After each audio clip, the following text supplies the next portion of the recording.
BJP राष्ट्रीय अध्यक्ष JP Nadda Kaithal पहुंचे हैं। सीधे आपको कैथल ले चलते हैं। करोड़ रुपए का क्लेम सुलझा लिया गया है। अगर मैं आयुष्मान भारत की बात करूं तो हरियाणा में लगभग जहां 1.5 लाख ये वेलनेस सेंटर बन रहे हैं, उस 1.5 लाख वेलनेस सेंटर में लगभग 2000 वेलनेस सेंटर यहां और 1100 वेलनेस सेंटर हरियाणा में बन करके तैयार हो गए हैं। इसके लिए भी मैं हरियाणा प्रदेश को बधाई देता हूं।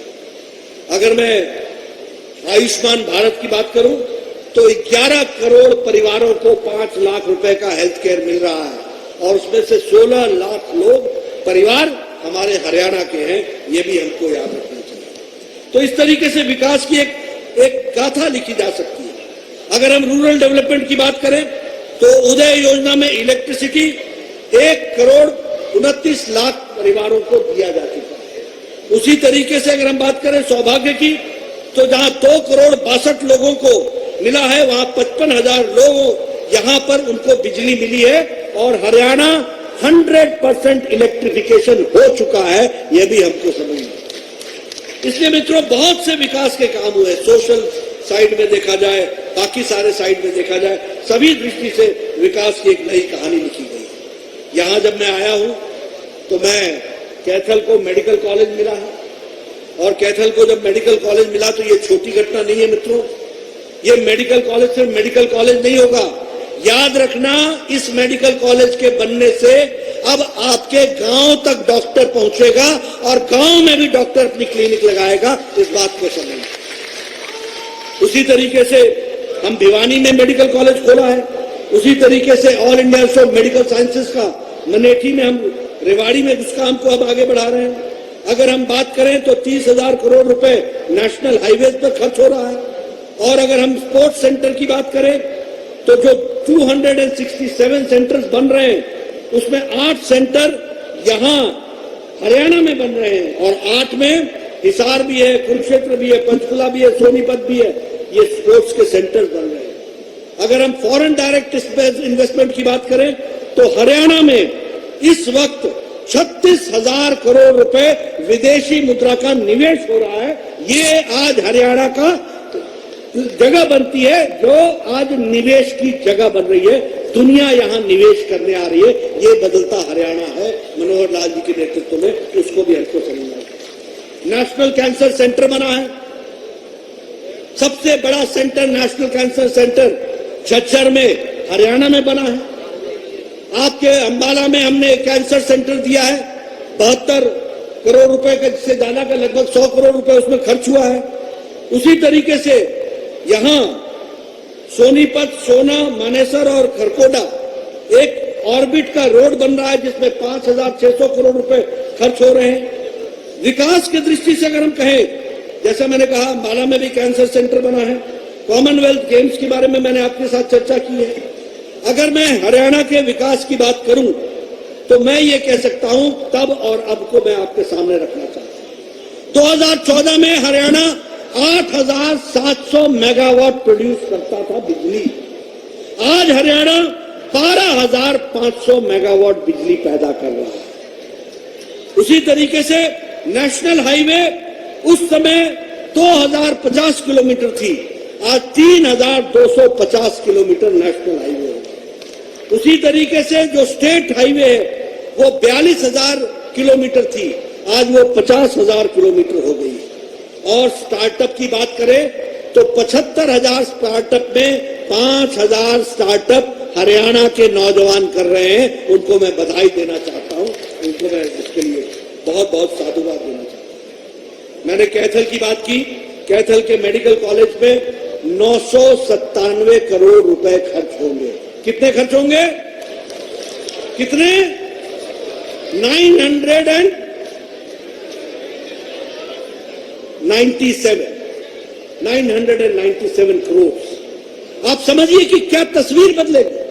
इससे बड़ा तोहफा कैथल को मनोहर लाल जी, प्रधानमंत्री मोदी जी के माध्यम से डबल इंजन की सरकार कैथल को और क्या दे सकती थी। इससे बड़ा तोहफा क्या हो सकता है, इसको हमको याद है। उसी तरीके से आपके सब्जी मंडी आपके यहाँ कैथल में बन रही है 20 एकड़ के भूमि पर। कैथल पटियाला रोड बन रहा है, बाईपास रोड बन रहा है, उसकी भी तैयारी हो रही है। और मुझे बताया गया है कि यहाँ पर बहुत से रिसर्च के कार्यक्रम चल रहे हैं, उनको भी आगे बढ़ाने का काम किया है। मित्रों, अब मैं इसके साथ साथ कुछ राजनीतिक बात भी आपसे करना चाहता हूं। राजनीतिक बात की दृष्टि से आपसे मैं एक निवेदन करना चाहता हूं। जो लोग भारतीय जनता पार्टी को समर्थन दे रहे हैं, मैं उनका बहुत बहुत धन्यवादी हूं। एक राष्ट्रीय अध्यक्ष के रूप में उनका मैं बहुत बहुत धन्यवादी हूं। लेकिन मैं ये भी कहना चाहता हूं कि आज अकेली भारतीय जनता पार्टी रह गई है प्रजातंत्र में, जो प्रजातंत्र के तरीके से वैचारिक पृष्ठभूमि पर कार्यकर्ताओं को अपने साथ लेकर के जनता की तस्वीर और तकदीर बदले, इसके लिए काम करने वाली पार्टी है तो अकेली एकमात्र भारतीय जनता पार्टी है। इस बात को याद रखो, इसको लिख लो, जान लो, ये सच्चाई है। गांव, गरीब, वंचित, पीड़ित, शोषित, दलित, महिला, किसान, युवा, इनके लिए काम करने वाली पार्टी है तो वह भारतीय जनता पार्टी है।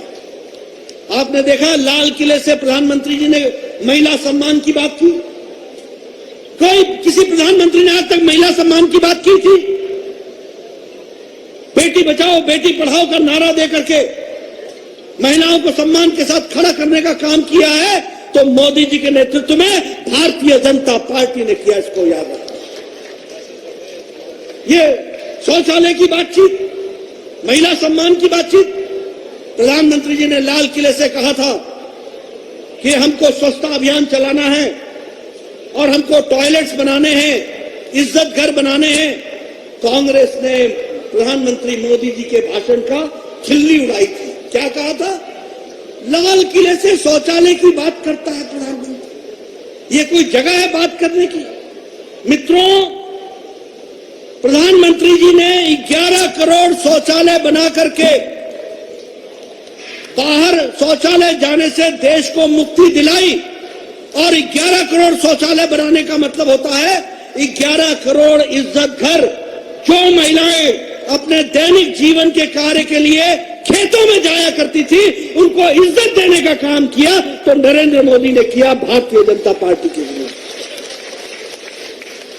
ये क्या जाने 11 करोड़ महिलाएं क्या होती हैं। 11 करोड़ महिलाओं के एक बच्चा भी है, खेतों में जाते थे। आज हरियाणा ओडीएफ हो गया है, कंप्लीट ओडीएफ। ये बाहर शौच जाना बंद हो गया है, 100% हो गया है। मैं मनोहर जी की सरकार को इसके लिए बधाई देता हूं। आपने महिला सम्मान के लिए बहुत बड़ा काम किया है, इसको हमको समझना है, याद रखना। उसी तरीके से अगर हम महिला विकास की बात करें, महिला सम्मान की बात हमने की। अभी हमारे प्रकाश धनखड़ जी कर रहे थे, लाकड़ गोईठा और वो गोबर को इकट्ठा करके और वो चूल्हा जलाते थे। आजकल गैस का चूल्हा मिल गया है, टक से लाइटर से जलाओ, 5 मिनट में चाय पिलाओ, 15 मिनट में भोजन कराओ, पतिदेव को बोलो काम पर जाओ। ये फर्क किसने लाया? ये महिला सशक्तिकरण किसने किया? इसलिए काम करने वाली पार्टी है तो भारतीय जनता पार्टी है, ये याद रखना। दूसरी बात, अब हमारा विरोधी कौन है वो भी देख लो। हम लड़ किससे रहे, किससे हमारी लड़ाई है? पहली बात तो समझो कि कांग्रेस पार्टी न ये वैचारिक पार्टी रह गई, न ये राष्ट्रीय पार्टी रह गई, न ये प्रादेशिक पार्टी रह गई, ये भाई बहन की पार्टी रह गई, भाई बहन की पार्टी। कोई अब आजकल मुझे बताया गया भारत छोड़ो भारत छोड़ो। अरे पहले पार्टी तो जोड़ लो। पार्टी का हाल क्या है? पार्टी को तो जोड़ो। तुम्हारे पार्टी को लोग 50-50 साल पार्टी में रहने के बाद आपको गुड बाय कह के अलविदा कह के जा रहे हैं।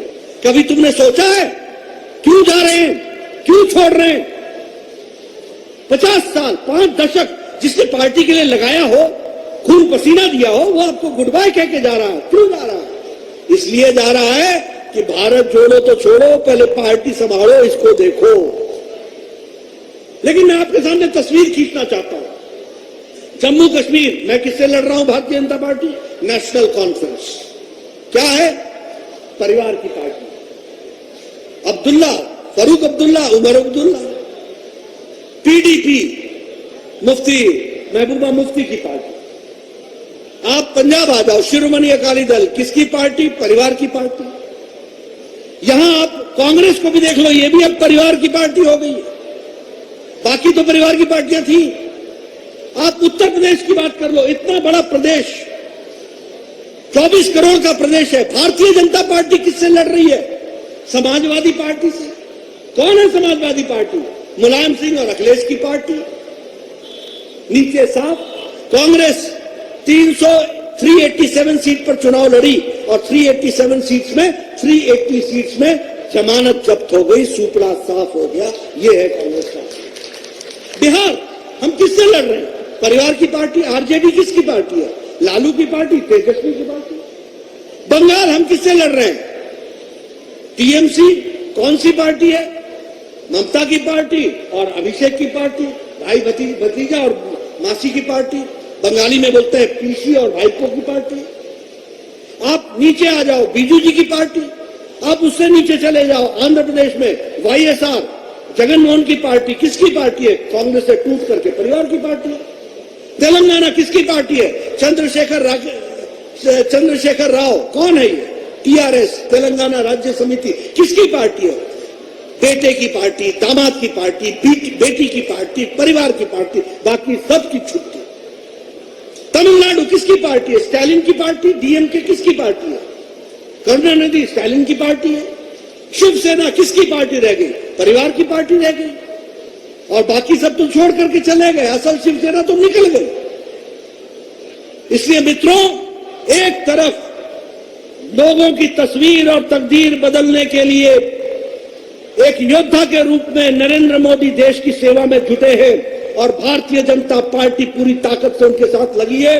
और लोगों के गांव, गरीब, वंचित, पीड़ित, शोषित, दलित, इनकी तस्वीर बदले, तकदीर बदले, भारत आगे बढ़े, इसके लिए काम कर रहे हैं। तो भारतीय जनता पार्टी काम कर रही है। और दूसरी ओर अपने परिवार को बचाने के लिए, अपने बेटे को बचाने के लिए, अपने बेटी को बचाने के लिए, अपने भतीजे को बचाने के लिए, अपने घराने को बचाने के लिए, अपने दामाद को बचाने के लिए, ये परिवार की पार्टियां ये खुद के लिए हैं।